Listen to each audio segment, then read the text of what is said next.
joy and happiness. So you think about a newspaper as a team of individuals. Hicky would have had a staff. Everyone should mute their mics for now. Yes. Shatabdi, ma'am.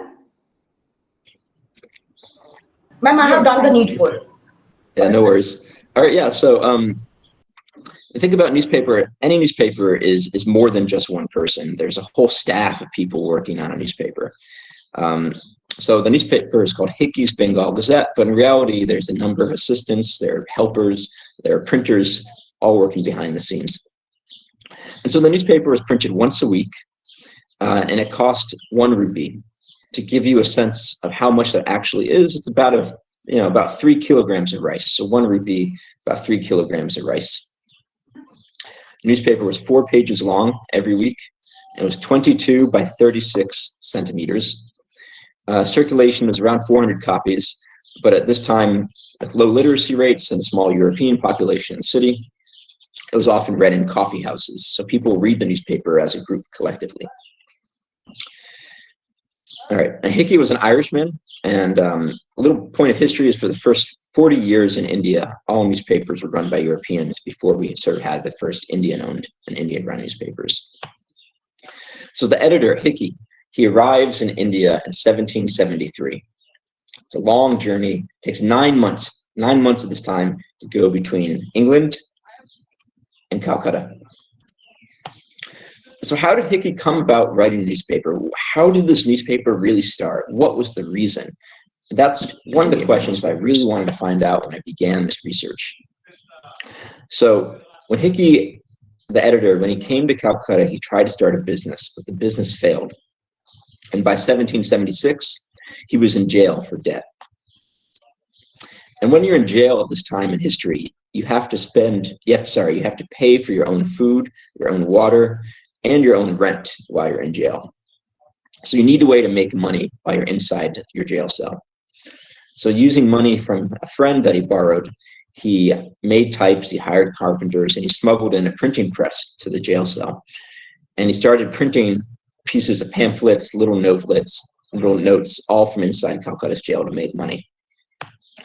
Here might actually be one of the first surviving documents ever printed in India, ever printed in North India. And it's actually an example of advertisement of goods from China. Things like silk, glassware, that type of stuff. And it was printed probably in 1777, 3 years before the newspaper. So let me talk about Hicky's Bengal Gazette pretty briefly. I'll give you a quick rundown before we do the Q&A session. So one of the interesting things about this newspaper is if you think about society at this time in history, it's often male dominated. There's men are the ones in government, men are the ones often in business. And there's a lot of, there's often not really many spaces for women, for female voices. And so while Hicky's Bengal Gazette was really a place where it was probably male dominated itself, there are some interesting exceptions. And I wanted to share with you this article by a woman known as Old Nell. There she is. So this is a really interesting thing. Hicky has given a woman, she goes by the name Old Nell. She's a greengrocer, a green woman. So she sells groceries, vegetables, and she sells it in the city of Calcutta. And Hicky has given her what is known as above the fold and 1, 2, 3 columns. So it's the most important part of a newspaper. And what does Old Nell write about? Well, she actually writes about some politics in the city, but she tells us a little bit about her life and who she is. She says, though my skin is not so white as you fine European ladies, it is as plump and as sleek as the best of them. So she's saying, I'm not white, but I can still write in the newspaper. I still have some value. And she explains, her life here, that as an Anglo-Indian, she has to work hard to earn her daily bread. She says, quote, "You must know, Mr. Hicky, my husband's a gardener. I'm therefore up at daybreak, plucking my roots, washing them for market. From whence I return, going back home, whence I return, generally by 9, but sometimes sooner, I eat a hearty breakfast, not of slip-slop tea, but of good congee. after which I attend to the domestic affairs of our little cottage, whilst my husband is plowing and working the grounds. She talks about her dinner, her food that she eats. She says, my dinner is generally made of wholesome curry or poultry from the yard. Kanji again serves us for supper. Thus we enjoy sound and perfect health. So through the newspaper, why am I showing you this? So through the newspaper, we get to see a little glimpse of what people's lives are like. And that's what I was really interested. I want to know, what is life like in Calcutta in 1780? And you get a sense through newspaper. There's a reason newspapers are called the first draft of history. And one of the reasons is that it's really the place where things are first written down, where if you want to know what's going on in society at any time, you can look to a newspaper first. Here's another article. It's about fire in Calcutta. And Hicky writes, to the benevolent and powerful, be it known that 15,000 inhabitants of Calcutta are since the late fires in extreme distress. I know it's a little hard to read, but just follow along. Hicky writes, the infants wailing in their mothers' bosoms increase the calamity beyond the power of language to describe. Remember, there's no photography at this time. So when he has to describe what's happening, he has to use words.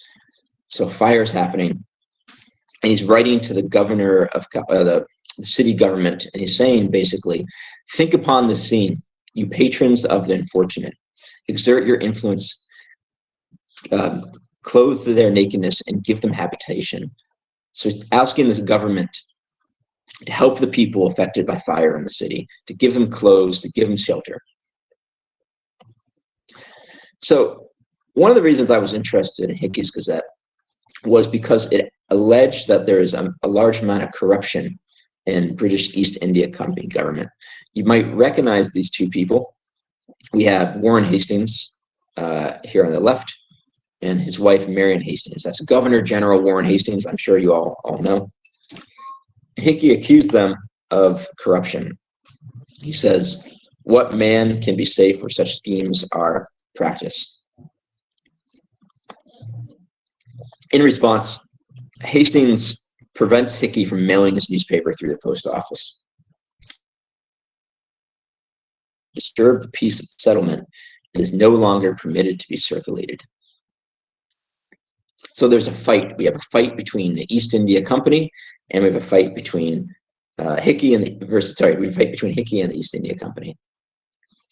And it's about this time where the newspaper began supporting a slogan called a weekly political and commercial paper, open to all parties, but influenced by none. So what does this mean? Why is there a slogan saying open to all parties but influenced by none? Now, you know, that's very vague. It's ambiguous. And this is one of the things that I spent years trying to figure out. And one day, just a couple months before my book was published, I actually was at a museum in Washington, D.C. And this museum had a number of really old newspapers from America, 1770s, 1780s. I pulled out one of the newspapers, and I just so happened to see the same slogan. This is the Massachusetts Spy. It was a newspaper in Massachusetts in the United States, or the 13 colonies. And it said, open to all parties but influenced by none. And I saw the same slogan on a newspaper from Virginia, Virginia Gazette. This is quite interesting. For anyone who's familiar with American politics, America had a revolution. We were arguing for freedom from Britain. We were arguing for independence from the British government. And these are pro-revolution American newspapers. Hicky is borrowing the same slogan, the same language on his newspaper. In fact, he literally plagiarized the slogan 1771 in the United States, 1781 in India. So it's an anti-British Empire slogan, and I'm sure its meaning would not have been lost in the East India Company. Around this time, there's other news articles in the newspaper. I'll quickly show you one or two of them. This one is to inhabitants of Bengal, says countrymen and friends. And he says, quote, government shall consult the welfare of the people, and the people shall obey government on that condition. And when that condition is neglected or violated, the people are no longer bound to obey. So he's saying that when the government taxes without representation in any sense, people no longer have a reason to obey government. So it's a really radical statement. It really gets Hicky into a lot of trouble writing this type of thing, especially in India, where the British don't have a democratic system of government. As you all know, the British ruled with often an iron fist. So here we have a lower class Irishman, Hicky, writing something against the generally upper class British government. There's one article that particularly got Warren Hastings' attention. Hicky wrote in this article, "It is reported that the great Mughal," that means Hastings, "is seized with a fit of despondency and political despair, and the faculty are of opinion his perennial spring is out of order." What does this mean? It basically is an 18th century joke saying that Hastings does not have manhood, he has erectile dysfunction, he can't rule the government, he's ineffective. It's a personal attack. It's not a political, it's a personal attack, and that really gets Hicky into a lot of trouble. Hicky is sued for libel, and as you can imagine, things did not go very well. In fact, Warren Hastings had effectively bribed many of the judges on the Supreme Court. He gave a bribe to Chief Justice Elijah Impey, a bribe to Judge Robert Chambers. I can go into details of these afterwards. And how do I know about these bribes? How did I know that the Supreme Court was bribed? Well, when I was doing research, I came across the notebooks of John Hyde. John Hyde was the third member of the Supreme Court. So while Hicky is being sued, Hyde, Chambers, and Impey are all presiding over his trial. And Hyde was writing secret notebooks. And he's writing in this code. And eventually, after 5 years of working with another professor, we managed to break the code. And Hyde is saying that the other judges, Elijah Impey told me at my house that he accepted so-and-so appointment, and Hyde writes about the bribe and so forth. This is really interesting. And something that takes, many years and months of going through microfilm of the notebooks. Very painstaking, really, really difficult, really dull research, but ultimately it pays off. And in fact, these notebooks are here in Calcutta only. They are actually at the Victoria Memorial. And if you're lucky enough, you might be able to see them yourself if you go. So I spent many months researching. I was in the High Court of Calcutta for a while. Really difficult place to work. Literally, the papers and the documents are falling apart in my hands as I'm working with them. Very bad state of preservation. But they had some really interesting things. The High Court of Calcutta has a document that doesn't exist anywhere else. And so there's a lot of treasures to be had. So much to be had in Calcutta. There's so many things in your city that really could be explored. So I'll wrap up pretty quickly, and then we'll take it to Q&A. So Hicky was jailed. He was jailed for his writing. He was sentenced to jail, and he keeps printing his newspaper for a little bit. Keeps writing things saying, "The voice of people is the voice of God." I'll skip this article. And eventually, the Supreme Court issues an order, and they seize the printing press from Hicky. His newspaper is shuttered for good. So what are some of the repercussions for what happened? Well, one thing actually is Warren Hastings, as you might remember from your history books, he was actually impeached. He was impeached by Parliament. There are 22 charges covering everything from soliciting bribes to launching wars of aggression. And many of these things were actually first printed in Hicky's Gazette. Hicky helped furnish, through his reporting, parliamentary investigators with evidence. Chief Justice Elijah Impey was also impeached. Like Hastings, he was also acquitted, actually, ultimately. And many years later, after being sick for quite a while in his last years, Hicky dies in 1802. He was on a ship boat to Guangzhou, in China. His reasons for being on the ship are unknown. I can get into details. But before I take it to Q&A, I want to leave you with 3 reasons where I think the story is particularly interesting. 3 reasons for why we should care. And the first is, you think about history and you think about the chains of events that happened. And you can also always look back and say, you need A before you have B, before you have C. And you feel like there's a necessity between one to the next to the other. And, it's really hard to, when you're actually in the moment of history, seeing how those connections work. And one thing that I think is really important is that there are many Indian writers and journalists who came later who followed in Hicky's footsteps in one way or another. In fact, the first Indian-owned newspaper was called the Bengal Gazette.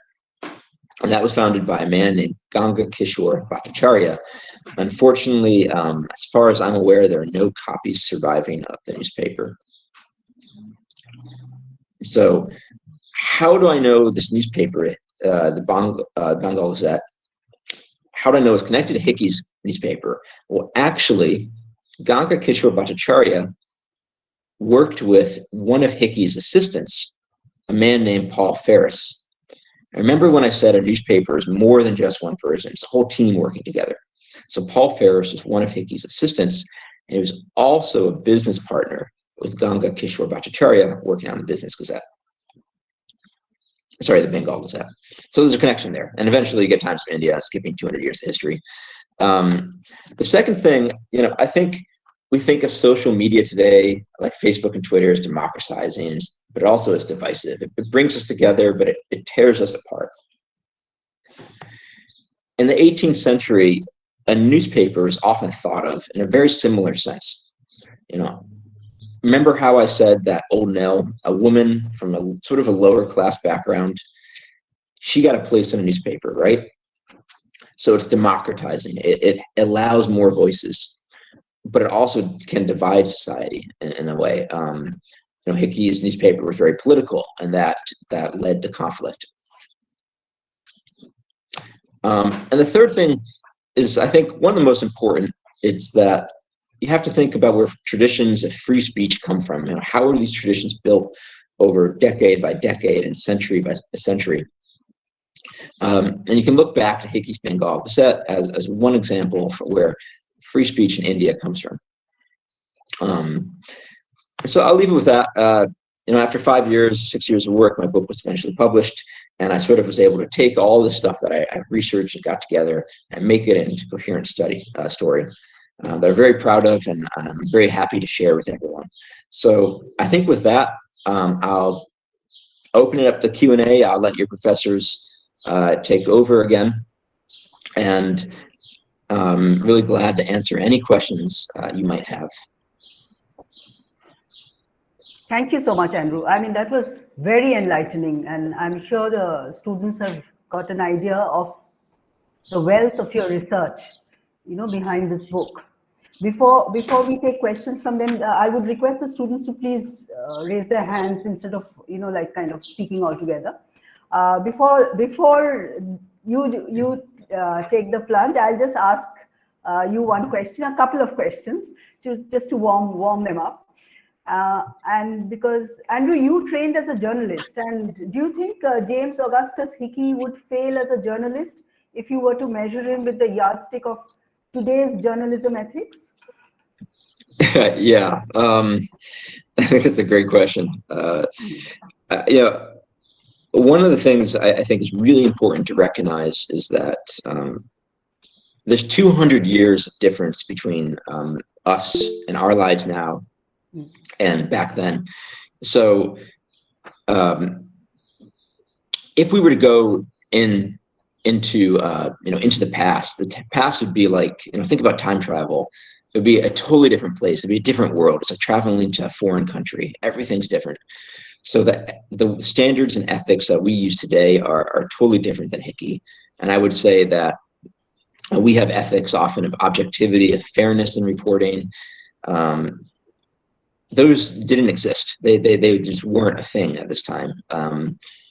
So we can criticize Hicky for not having these standards, but we should also look at the fact that you can only judge someone and you can only appreciate someone within the society that they lived at that time. Thank you. I'll ask you just one more question, then I'll let the students take over. If there's time left over, I'll ask you some more. Sure. From my reading of your book, you have painted a very compassionate picture of James Augustus Hicky. So I wanted to know whether the journalist in you had any conflict with the writer in you.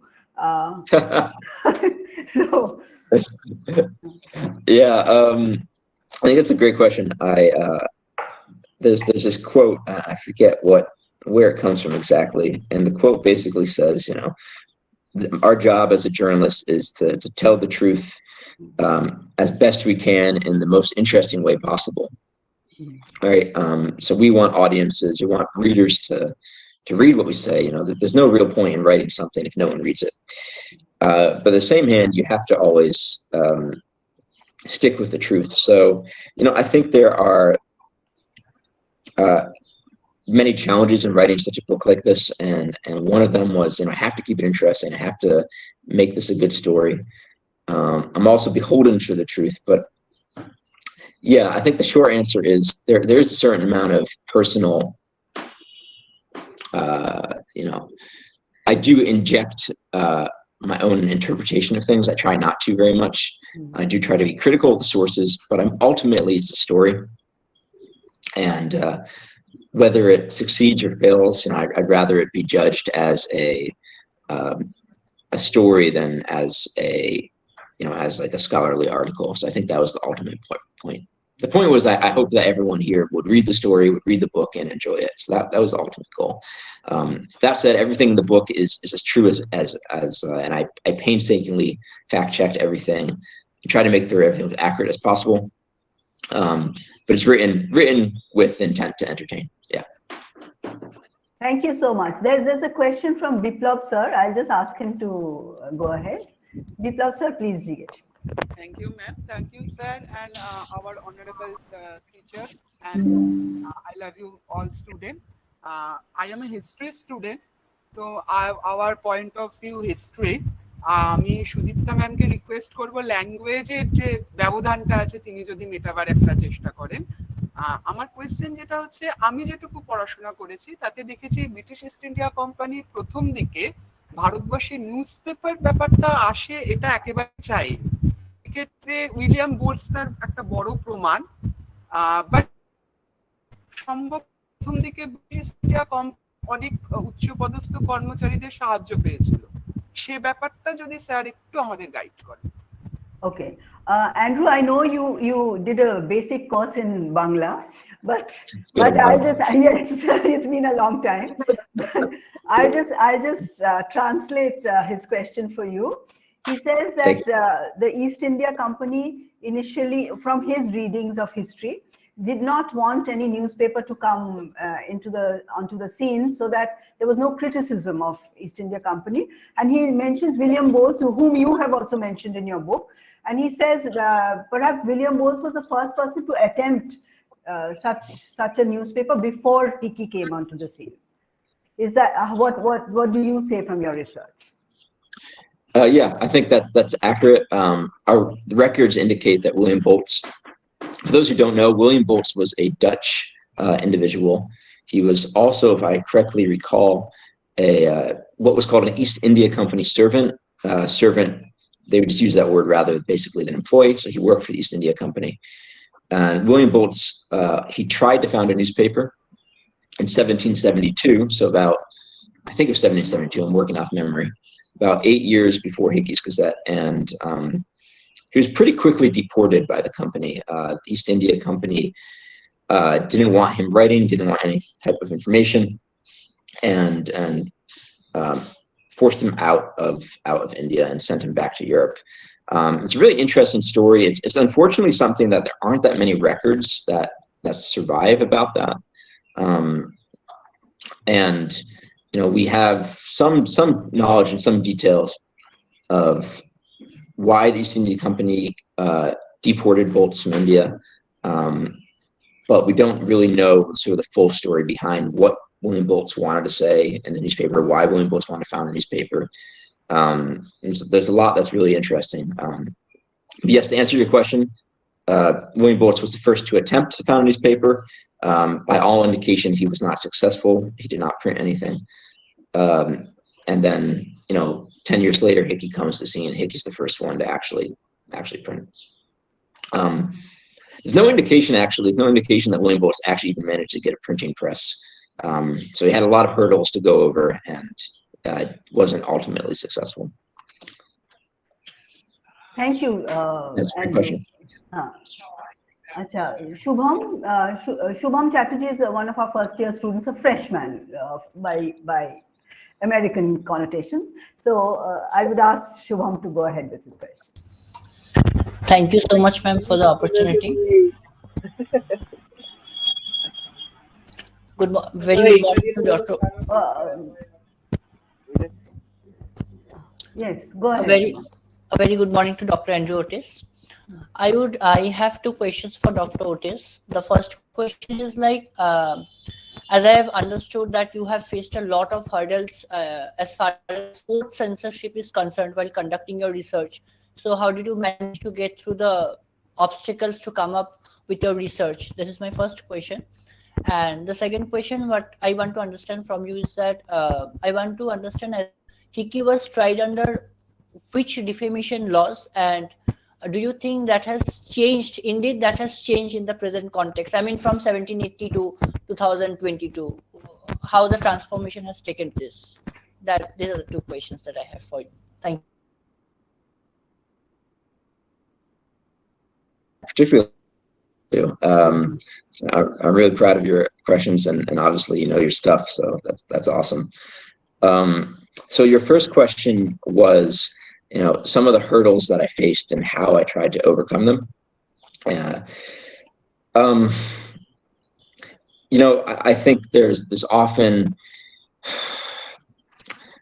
there's a word, I think it's a Hindi word, or jugaad. I don't know if it's quite accurate, but basically, I sort of often try to find a way. So, for instance, I was working in the High Court of Calcutta, and I was rejected multiple times. I filed the paperwork appropriately. I did all the stamp stuff, as I like to say.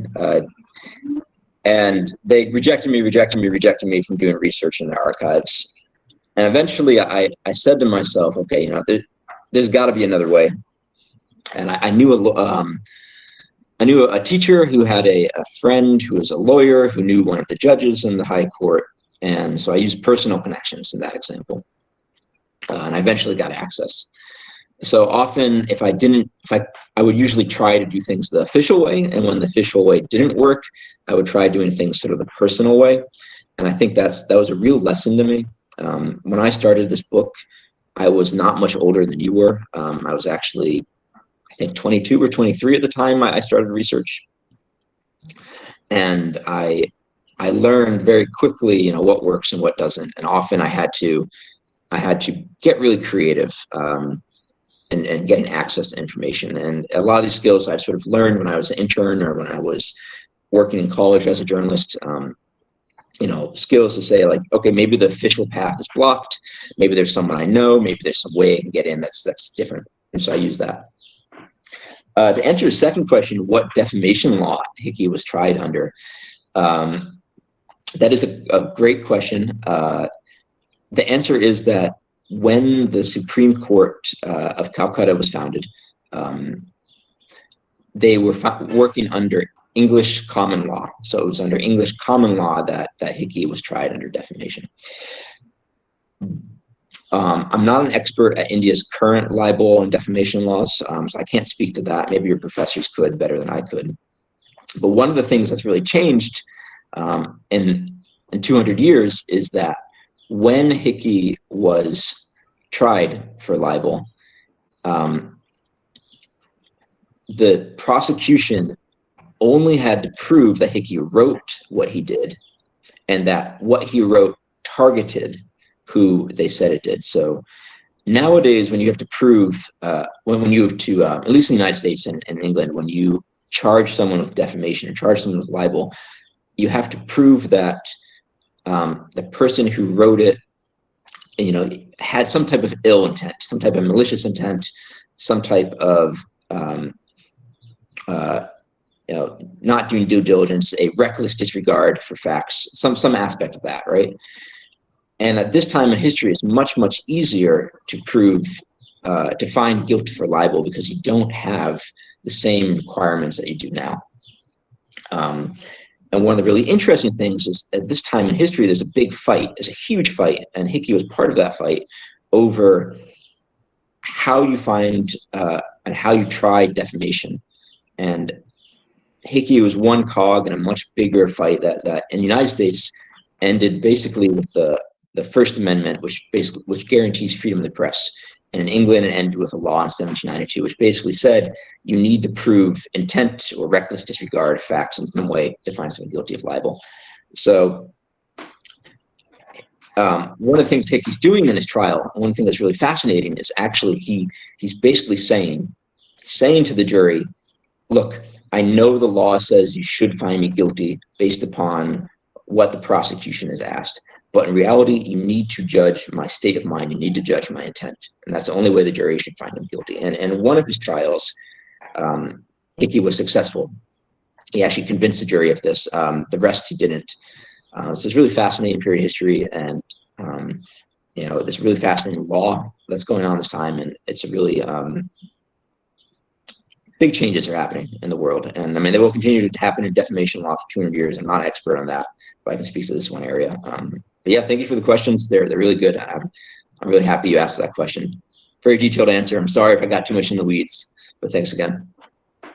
Thank you, Shubham, for your question. Tiyasha, would you like to ask your question? Yes, ma'am. Andrew, Tiyasha is also a first-year student of media science and journalism. Yes. Hello, sir. Hello, ma'am. Wait, move away from the microphone. You're too loud. Is this? This is better. Aste. Okay. Hello, sir. Hello, ma'am. I am Tiyasha Yogi. First of all, I would like to say thank you for giving me this opportunity to ask some few questions, and I am really grateful for that. So, as we all know that there is no picture of Hicky, and even after researching, we have no picture about Hicky. So, my question is, how do you imagine yourself about Hicky? Okay, from what I gathered, Andrew, she's asking how do you imagine Hicky look like, because there's no picture. That's a great question. I suppose you can know something based on his demographics. Hicky would have been about age 40 when he printed his newspaper. He was Irish. And other than that, I don't know, maybe Sean Connolly is a good example. And I'm trying to think about who would be good to play Hicky in a movie. I think that might be, maybe, yeah, Sean Connolly. That sounds like a good one. Yeah, we'll go with that. That's a novel idea. I mean, look up Sean Connery. He is not of your generation, but all the James Bond films will give you a look. Yeah, maybe a bit old now, but I think it's okay. I have one more question. Okay, go ahead. So my next question is, how did you like to ask us about fish kore bol. Okay. So my next question is, how did you adapt to the culture and climate of India, particularly Kolkata during research? Okay, how did you adapt to our climate? Because there are a lot of barriers like language, culture, nature. So how did you manage? How do I adapt to language, culture, climate, everything? Okay. Well, I'd like to say that I was in every hospital on EM bypass at one point or another. So like many of the Europeans who came to India 200 years ago, I was very sick, very often sick. I had a bunch of problems. I had typhoid. That was not fun. More stomach issues than I could imagine. But no, I adapted. Thank you. Modern medicine keeps me alive. I'm sure I would have died 200 years ago. I wouldn't have lasted very long. The food I quite enjoyed. I really liked eating at Bojo Horimana, the restaurant. I like their Ekdalia location the best. I put a plug in for that. Go to Bojo Horimana. I'm sure you all know. Food is great. I really enjoyed food. And I miss the mangoes every day. I think that's probably the biggest thing. One of my great memories is I would go to the market and I would buy, I'd buy 4 or 5 kilo of mango, 4 or 5 kilo and I would bring them home and we would cut up all the mango and we'd put them in the freezer. And if you've never had frozen mango, it's the best thing ever. So I would come home after a long day in the archives, hot and sweaty, and I would open up the freezer and I would take a fork and I would dig into frozen mango. And so I really adapted that way, and I quite enjoyed the food. And it was very challenging, but I found ways around it, and I grew to like my time and to find it really worthwhile. So thanks for the question. Thank you. Thank you, sir. Ayushi, you have a question? Ayushi is also a first-year student, so she would like to ask something. Thank you, teachers, and thank you, sir, for joining us today. A very good morning to you. My first question to you is that as you said, that Hicky gave a woman a chance to write for his paper. So definitely he is a feminist, but he also had a lot of shortcomings. But if Hicky existed in 21st century, and if he wanted to establish himself as a journalist in 21st century, what advices would you give to him? So I'll just, what advice would I give to Hicky if he was in the 21st century? I just want to quickly point out, I certainly wouldn't call Hicky a feminist, not to criticize what you say, but he was an interesting character. He had really divergent views on many things, and I think he may have given old Nell and he gave a couple other women that I could identify a space in his newspaper. But some of the other stuff written in the newspaper was very typical for the 18th century, very misogynistic, very patriarchal. I didn't show you that in the presentation. I showed you the more interesting, the more like this is unusual type of stuff, but not the more common stuff. So apologies for not showing you more of that. What advice would I give Hicky in the 21st century? I would say, oh geez, there's a lot of competition out there today. So I wouldn't want to get in the news business. I would say do something else. Do something that makes you a bit more money. But if you really have important things to say and you're passionate, then you'll find a space in this field, and you'll find a way to make something of what you want and make something of yourself. So I would say go do something else, make more money. But if you're really passionate, you can stay in news and become a journalist today. It's just a lot of work, and sometimes I think, in my experience, it's a very difficult field. I still work in journalism myself. I have some part-time work that I do, some freelancing, and I enjoy it. I do very much. I enjoy it, but I am much more at home in research. I really like long-term projects. I really like writing books. I really like that type of stuff. The day-to-day journalism for me is not something that I particularly enjoy that much. A lot of people do. But I find joy and passion in digging into something, really doing the deep research. So that doesn't quite answer your question, but at least it tells you a little bit about myself, and I hope that's interesting. Thank you, sir. I would like to ask another question, if you don't mind. Since you Yeah. spent a lot of time in Kolkata, what was your most and your least favorite memory from Kolkata? Honestly, my least favorite memory, it's funny, I still think about it. So I'm very, I like to run. I do a lot of sports. I hike, and I would still go running in the middle of winter in Calcutta. You know, there's all this smoke and soot, and the air quality is bad. And my least favorite memory was it looked like the scene from hell. I was running. I lived in Highland Park off the bypass. I was running to this village, sort of a little bit outside the city, and there was a pack of dogs chasing me and trying to bite me. There's trash on fire next to me, you know, and there's like at the sky. I can't see the sun because there's so much pollution. So that was probably the worst memory.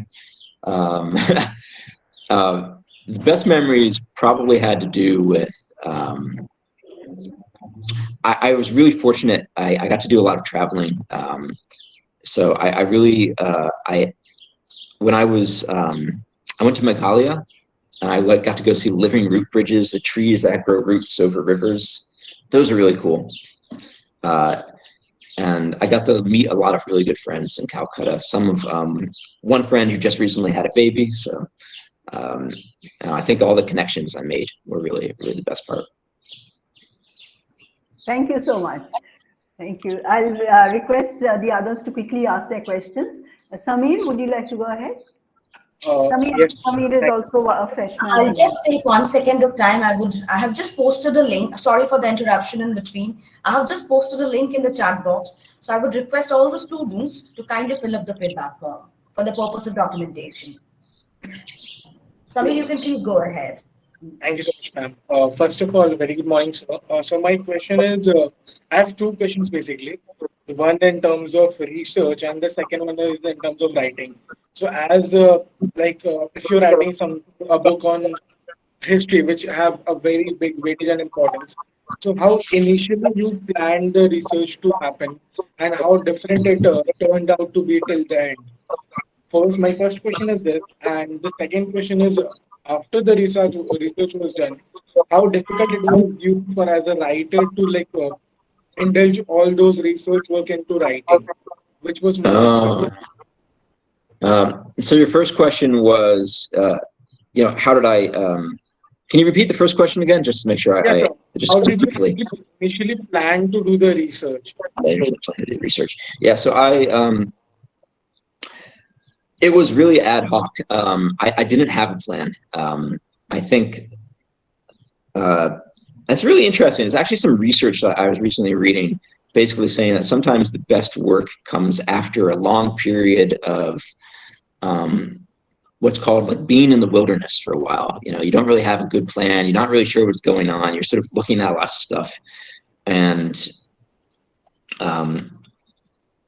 you're lost. I think I felt very lost when I began this project. You can imagine me. I had a research grant. I was in London in 2011, actually. So I would have been 22 years old, and a very young age. I wrote this book when I was in my 20s. And so I felt like I didn't really have a plan at all. And in fact, when I started, I basically said, this is an interesting story. I could do something about here, but I didn't really have the confidence to start writing. And so it took a few years before I said to myself, you know what, I'm going to try to do this full time. And it sort of, there's a phrase in America. It's like, it snowballs. It's like a rock that rolls down a hill, right? It just keeps picking up steam. And I think when I received a Fulbright Fellowship to come to Kolkata in 2013, that's when I really got a lot more serious. And originally, to be totally honest with you, I applied for this Fulbright Fellowship because I wanted to go somewhere that wasn't the United States. I'd like to do some interesting work. And they said, oh, hey, they'll pay me for a year to go somewhere. And the interesting thing with Fulbright, I don't know if Sudipta, if in the United States it's the same, going to US, but going to India, you get the money, you go, but you're not actually required to do anything. So they give you the money and they say, okay, go spend 9 months, or for me it was 13 months. Go spend 13 months, and you're not required. So I said, I have 13 months in Calcutta.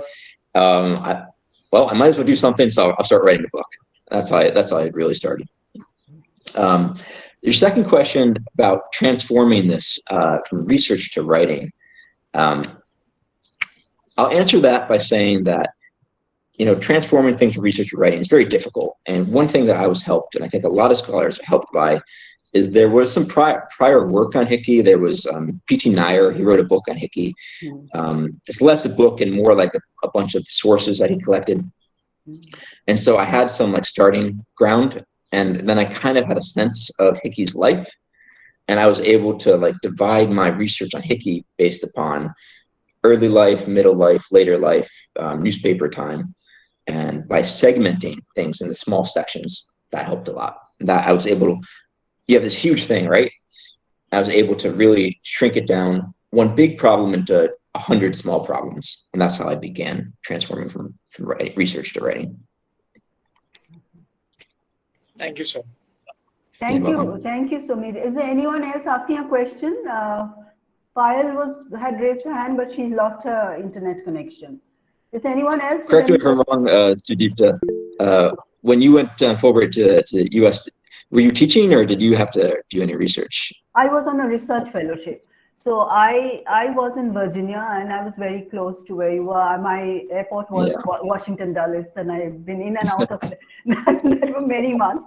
But like you said, there was absolutely no pressure. I could audit all the postgraduate classes as well, and I learned a lot.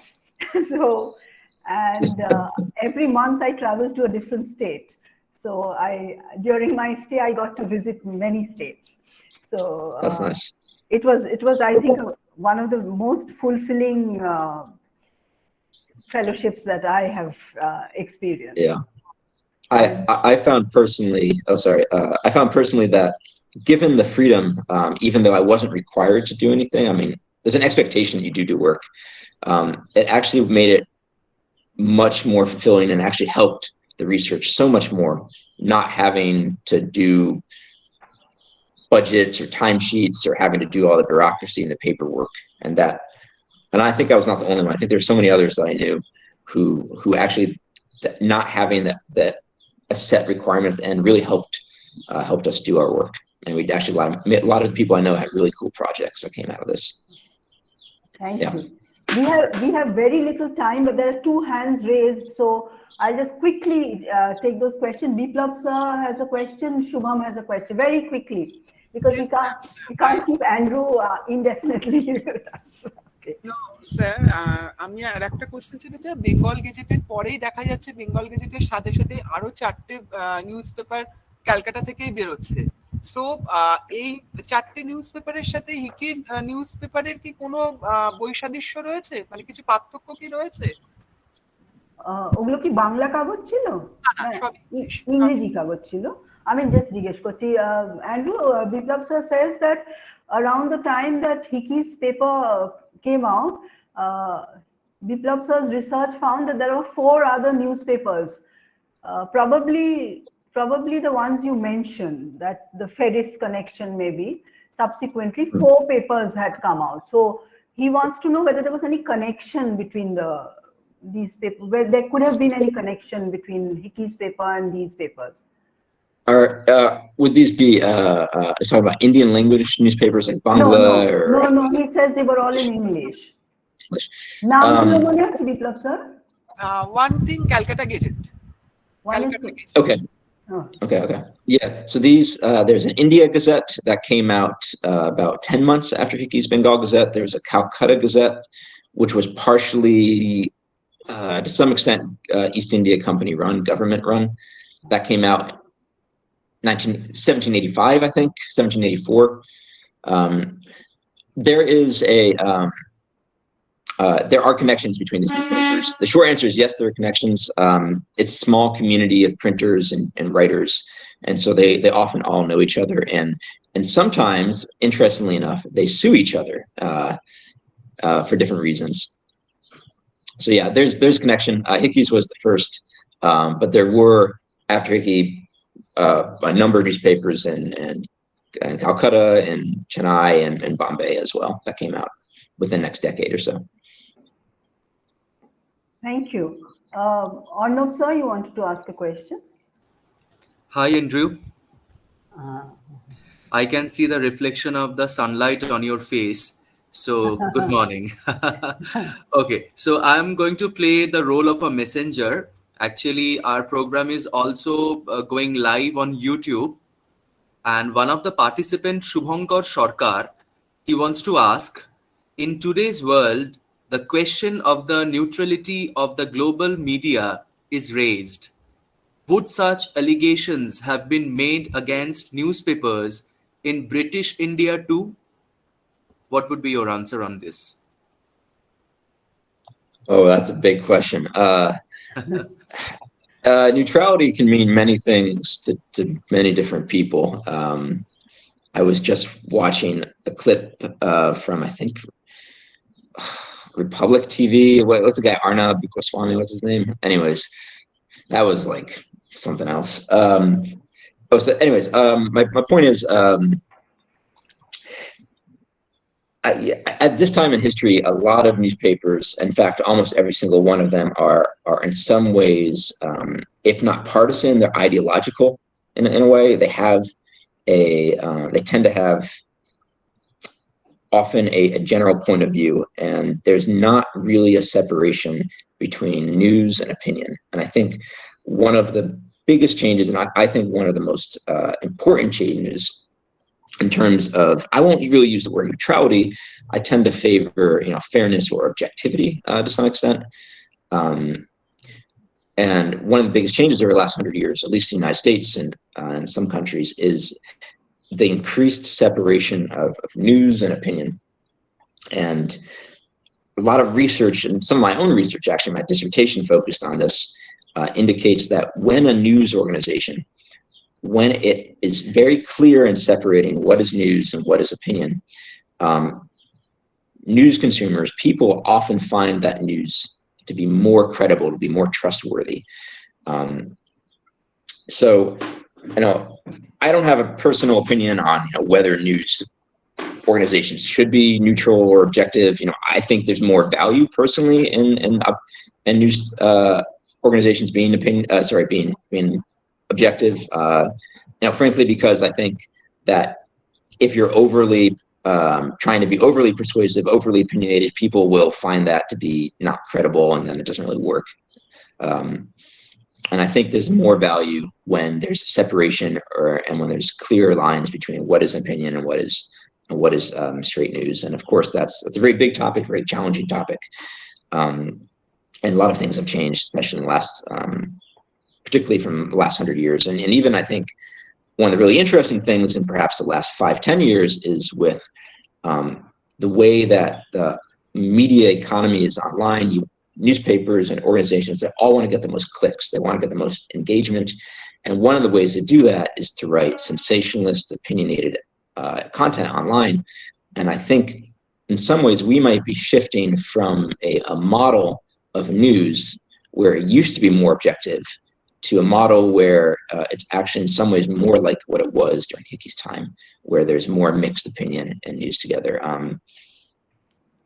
I think that could be dangerous for democracies. I think when you start mixing news and opinion together in certain ways, that it's harder for people to get objective, credible information and to know what sources to trust. So that's my 2 cents on it. And I think, thank you for the question. Thank you so much. Thank you so much. Thank you, Andrew. I'll quickly ask Payal to ask her question because she's got her connection back. And she's been waiting a long time. It's okay. Go ahead. Go ahead. Good morning, sir. My question is, how much has the journalistic writing has changed since the years, or how much journalism itself has changed since his era? Journalism has changed tremendously and immensely. I told you there's no illustrations in Hicky's Bengal Gazette. One thing you start seeing around this time is illustrations being used. You see photography being used later. You see content. So journalism has changed incredibly in both presentation and design and format and in content itself. And I think one of the things that's really interesting in the time that we live in is that, you know, we're living in a time of great change. So even over the last 5 years, you know, think about where people get their news from now compared to just, you know, 5, 10 years ago. The rise of social media, the rise of search engines. You know, people go to Google to search something, right? They don't as frequently read something in a newspaper in the first thing in the morning. I mean, the first thing I do in the morning is I open my phone, right? And I scroll through my feeds. A feed, that's something that's totally new. There's no feeds back then. And they're very addictive, and I hate feeds because, you know, I go back to it every day. And so my short answer is there's changes in form and in function, form and content. And there's more than I could simply list in this chat. And it's a great question. And you could write a whole dissertation, probably 2 dissertations on the topic. Absolutely. Thank you, Pal, for your question. Thank you, Andrew. And I think we should wrap up today. Shubham, we'll keep your question for another time when maybe Andrew will come and meet us again. Andrew, there's no end to the questions. So You're welcome to email me. Anyone I will check. I'll put my email in the chat. Okay, those who have more questions, please email Andrew, and I'm sure he'd like to, he would be able to get back to you because he's usually very prompt. And I try to. Not always. Okay, but the students are so enthusiastic that I mean, I'm sure you'll get carried away by that enthusiasm too. So thank you so much. Thank you, all the participants, and I'll just ask Shatabdi ma'am to take over. It was such a pleasure talking to you. And Thank you, Sudipta ma'am. I was glad to actually finally meet you. Yeah. Thank you. I wholeheartedly thank you, Dr. Andrew Otis, for your valuable time and enlightening us with your vast knowledge in Hicky's Bengal Gazette. Dr. Otis, it's an honor actually to have you here with us. And I also thank Sudipta madam for carrying forward the conversation with Dr. Otis. And this event would not have been successful and possible without the relentless support of Madam Vandana Basu and her entire team from the Central Library of Brainware University. I also extend my gratitude to all my team members of the Department of Media, Science and Journalism and the promotions team for their continuous support. Finally, I thank all the students for your questions and those who have joined us on YouTube. Thank you all for being there with us and wishing you all a very prosperous Poila Boishakh, Rongali Bihu, Baisakhi, and all the events that are waiting for you. Thank you so much, and thank you everybody for being there with us for tonight. Thank you. Namaste. Thank you so much. thank you. I appreciate it very much. I'm really happy to be here, and so thank you for everyone for coming and taking an interest in this topic too. So it means a lot to me. Thank you so much, Andrews. It means a lot to us as well. All right. Bye. Bye. Bye. Hope to see you soon. Bye-bye.